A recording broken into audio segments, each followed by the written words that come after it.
A minha busca por clareza de escolhas me trouxe 2 diagnósticos sobre algo que eu nunca tinha ouvido falar antes: paralisia por análise e fadiga de decisão. E ambas estão relacionadas a esse paradoxo das escolhas. Quando você tem tantas opções que num primeiro momento deveriam te ajudar, mas acabam dificultando a sua ação. Deixa eu te explicar o que é cada uma. Paralisia por análise é o estado de incapacidade de tomar uma decisão devido ao excesso de análise, ou seja, a pessoa analisa tanto as opções, com tanto medo de fazer a escolha errada, que fica paralisada e não toma decisão alguma. Já a fadiga de decisão está relacionada ao cansaço mental que ocorre depois de uma longa sequência de escolhas ao longo do dia. Quanto mais decisões você toma, mais o seu cérebro se esgota, tornando as próximas escolhas mais difíceis, mais irracionais e te travando a ponto de você não conseguir decidir nada. Cara, que doideira isso! E quando eu entrei em contato com esses 2 conceitos, ficou muito claro para mim por que eu me sentia tão cansada em certas épocas, sem conseguir, por exemplo, identificar o motivo. Não era fraqueza, não era falta de organização, era que meu cérebro estava processando um volume de decisões que nenhum cérebro foi feito para processar. Deixa eu te dar um exemplo concreto de como a fadiga de decisão aparecia e ainda costuma aparecer na minha vida. Então vamos lá. Tinha dias que eu acordava e antes mesmo de tomar café, eu já tinha que decidir umas 10 coisas. Isso na mesma hora já traz uma sensação de não vou dar conta. E aí você vai seguindo o dia, chega à tarde, você precisa tomar uma decisão. E não é que essa decisão seja difícil, mas você se sente quase que bloqueada. Por quê? Porque seu cérebro já gastou toda a energia que tinha. E esse é o efeito da fadiga de decisão na vida real. E ele vai muito mais além do que a gente imagina, né? Agora, por outro lado, a paralisia por análise eu conheço de outro ângulo, porque ela aparece para mim nas decisões maiores, nas que tem mais peso, nas que eu sei que vão mudar alguma coisa. E, paradoxalmente, quanto mais importante a decisão, mais eu pesquiso, mais eu comparo, mais eu peço opinião, como se mais informação fosse resolver. Aí eu te pergunto, quando foi que ter opção demais virou ruído? Quando foi que o excesso passou a nos confundir a ponto da gente não saber mais o que escolhe, o que gosta e qual é a nossa identidade? Eu já passei horas pesquisando hotel, viagem, destino e no final eu fiquei com a primeira opção que eu tinha visto. Só que eu tinha tanta opção que eu não conseguia escolher. E quando eu paro para analisar isso, me bate até uma certa frustração e aquela sensação de perda de tempo, porque o que eu tenho de mais valioso é exatamente o meu tempo. E aí eu tento, ao mesmo tempo, buscar consolo no fato de que o cérebro humano não foi feito para processar o volume de escolhas que a gente tem hoje. E isso não é fraqueza. Isso é fisiologia, né? Existe um livro que chama O Paradoxo da Escolha. E a tese que tem nesse livro é exatamente essa, que fala mais opção não significa mais felicidade e muitas vezes significa mais ansiedade, mais arrependimento potencial e menos satisfação com as escolhas que a gente faz. Porque quando você tem poucas opções e escolhe uma, você está satisfeita com ela. Mas quando você tem 50 opções e escolhe uma, você fica pensando nas outras 99, sei lá, e você não sabe se você escolheu certo.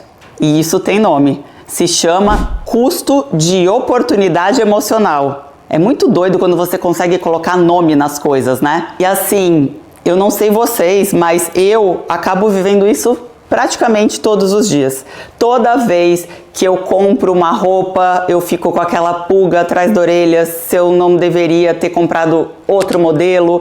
Toda vez que eu vou a um restaurante, eu fico na dúvida se eu não deveria ter escolhido outro que também estava na minha lista, que aliás a lista é sempre infinita.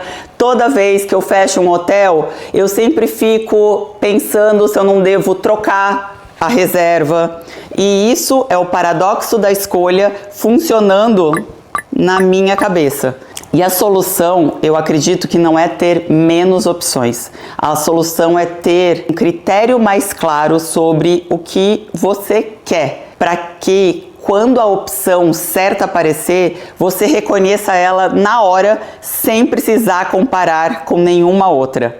E o Instagram, as redes sociais, a IA, cada vez que a gente abre isso aqui, ó, tem alguém indicando alguma coisa, um produto, um lugar, uma experiência, porque assim, tudo num primeiro momento parece incrível, mesmo sabendo que muitas vezes pode nem ser. E são poucas as pessoas que realmente trazem a realidade para esse mundo aqui que a gente vive, né? O que eu sei é que a gente vai salvando, para na hora de decidir, a gente não saber nem mais o que a gente salvou, e aí a gente percebe que o problema nunca foi falta de informação. O problema é o excesso de informação sem contexto adequado. E informação sem contexto não resolve, ela multiplica a dúvida. E a diferença entre uma indicação que realmente vale e uma que não vale não é o tamanho do review. É o contexto, é saber que a pessoa que está te indicando algo tem a ver com você, no sentido de prioridades, de olhar, de entender as suas dores. Deixa eu te explicar melhor o que eu quero dizer com contexto. Eu acho que essa é uma das coisas mais importantes que eu aprendi sobre como consumir informação. Contexto não é a quantidade de informação que alguém te dá, é a qualidade da perspectiva de onde essa informação vem. Por exemplo, se você me perguntar qual protetor solar que eu uso, eu posso te dar uma resposta, mas essa resposta vai ter muito mais valor se você souber qual é o meu tipo de pele, por que eu escolhi aquele protetor, se eu realmente uso o protetor que eu estou indicando, se eu trouxer verdade naquilo que eu estou mostrando aqui. Ou seja, na maioria das vezes o que falta é contexto. E quando você entende isso, você começa a filtrar as fontes de informação que você consome de uma forma completamente diferente e que você para de acumular indicações e começa a buscar perspectivas que fazem todo sentido para sua vida. E isso é o que muda tudo. E aí, num belo dia, não tão do nada assim, a ficha parece que cai. Você entende que você precisa parar de consumir informação por volume e começa a buscar contexto no que você consome e em quem você segue. Eu, por exemplo, deixei de seguir quem mostra muito e não me agrega nada. E eu passei a prestar atenção em quem traz um olhar próprio, com mais filtro, com mais critério. E foi a partir daí que eu também comecei a construir o meu olhar e o meu critério. Na verdade, eu estou num processo de construção, né? Porque a gente está aqui para evoluir e para melhorar.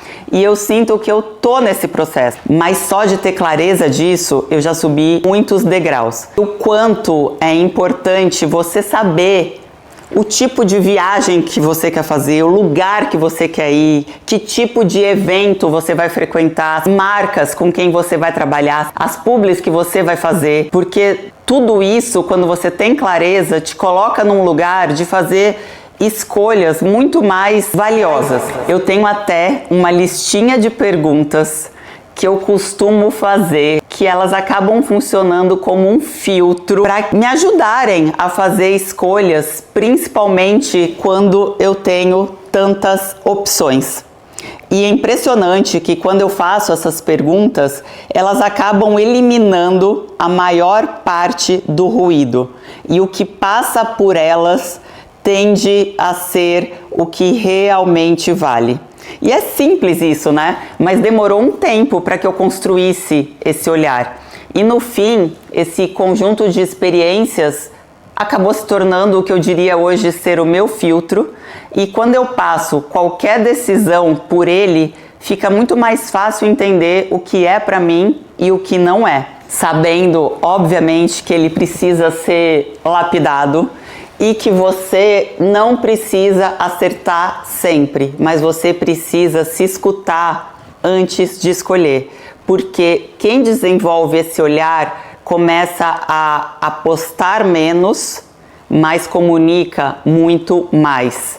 E eu quero terminar esse episódio com uma coisa que eu acho importantíssima deixar clara, que desenvolver esse olhar não significa que você vai acertar sempre, mas significa que você vai errar por razões suas. E quando você acertar, você também vai acertar por razões suas.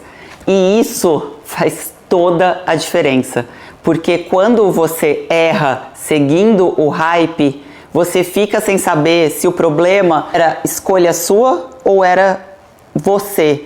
E se você deveria ter pesquisado mais, se você deveria ter perguntado para mais gente, enfim.